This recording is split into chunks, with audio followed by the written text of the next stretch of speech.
जय भीम दोस्तों। आज के इस वीडियो में हम बाबा साहब अम्बेडकर द्वारा लिखी गई किताब एनिहिलेशन ऑफ कास्ट के चैप्टर नंबर 19 का पार्ट 2 डिस्कस करेंगे। पार्ट 1 हम ऑलरेडी डिस्कस कर चुके हैं, पार्ट 2 हम डिस्कस करेंगे। तो दोस्तों हम आगे हैं चैप्टर नंबर 19 पर और हम चलते हैं इसके पार्ट नंबर 2 की तरफ चलते हैं। तो फ्रेंड्स, जो ये पार्ट 2 है इसके अंदर बेसिकली ये डिस्कस किया गया है कि जो हिंदू धर्म है वो सरवाइव करा है हजारों साल से। तो क्या हजारों साल से सरवाइव करा है तो इसका मतलब क्या ये माना जाए कि वो परफेक्ट है ना? क्योंकि बहुत सारे लोग ये मानते हैं कि अगर हिंदू धर्म में कुछ गलत होता, ब्राह्मण वैदिक सनातन धर्म में कुछ गलत होता तो वो क्या इतने हजारों साल तक सरवाइव कर पाता?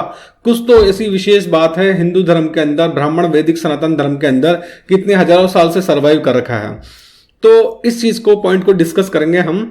तो बाबा साहब कहते हैं कि बहुत सारे हिंदू ऐसे हैं जो कि इस चीज़ में बहुत ही एक खुशी महसूस करते हैं कि जो हिंदू धर्म में वो हजारों साल से सरवाइव करा है।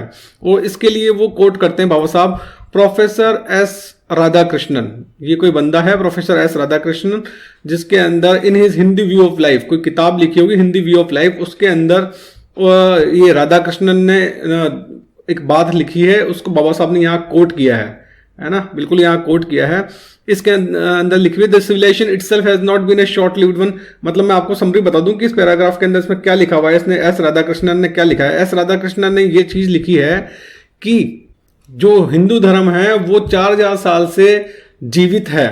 अगर इसमें कुछ गलत होता तो अभी तक खत्म हो चुका था। कुछ ना कुछ तो खास बात है हिंदू धर्म के अंदर कि 4000 साल से अभी तक जीवित है। वो 4000 साल पहले जैसा था वैसा अभी तक है। इसमें कुछ उतार चढ़ाव आए हैं लेकिन उसके बावजूद अभी तक ये जिंदा है। ऐसा बात ये एस राधाकृष्णन ने इस पैराग्राफ के अंदर लिखी है। तो बाबा साहब कहते हैं, बाबा साहब ये एस राधाकृष्णन की बात को काउंटर करते हुए कहते हैं कि हिंदू धर्म सरवाइव करा है। ये कोई बड़ी बात नहीं है सरवाइव करना। इंपॉर्टेंट बात ये है कि सरवाइव किस ग्राउंड पे करा है, ठीक है, कौन से लेवल्स पे करा है, कौन से इश्यूज पे करा है, किस बात पर वो सरवाइव करा है।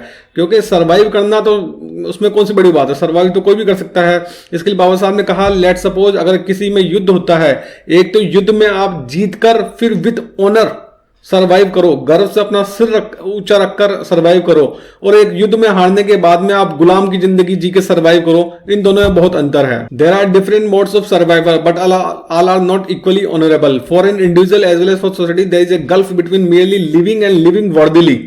ठीक है, जीना और इज्जत के साथ, सम्मान के साथ जीना, इन दोनों में अंतर है। To fight in a battle and to live in glory is one mood, है ना। एक युद्ध में जीतो, जीत के फिर शान से जियो जिंदगी, वो एक तरीका है जीने का। और दूसरा तरीका ये है कि युद्ध में हार जाओ, हार के सरेंडर कर दो और फिर गुलाम की जिंदगी जियो, वो भी एक जीने का तरीका है। लेकिन जीना तो वो है ना कि आप सम्मान से जी रहे हो तो जीना है, अदरवाइज आप गुलामों की जिंदगी जी रहे हो तो वो कोई जीना तो ना है। तो बाबा साहब यही कहना चाह रहे हैं कि जो यहाँ इंडिया है, इंडिया में हिंदूज हैं, उन पे लगातार बाहर से हमले होते हुए आए हैं, लगातार वो अटैक किए गए हैं और हमेशा वो हारते आए हैं। और कैसे न कैसे बिल्कुल चीप टैक्टिक्स अपनाकर वो मतलब एक तरह से उनके गुलाम बन गए बाहर से, चाहे से कोई भी आए हो, अंग्रेज आए हो, मुगल आए हो, उससे पहले ग्रीक्स आए हो, और भी बहुत सारी कम्युनिटीज थी जो बाहर से आके अटैक करी इंडिया पर, और Indians most of the time हार गए और हार के गुलाम बने हैं ज्यादातर, है ना। तो फिर उनका गुलाम बन के सर्वाइव करा है उन्हें। तो वो सर्वाइव करना भी कोई सर्वाइव होता है कि गुलाम बनकर आप सर्वाइव कर रहे हो? यही चीज बाबा साहब कहना चाह रहे हैं। A Hindu's life has been a life of continuous defeat, and what happens to him to be life everlasting is not living everlastingly, but is really a life which is perishing everlastingly. It is a mode of survival of which every right-minded Hindu who is not afraid of on the truth will feel ashamed.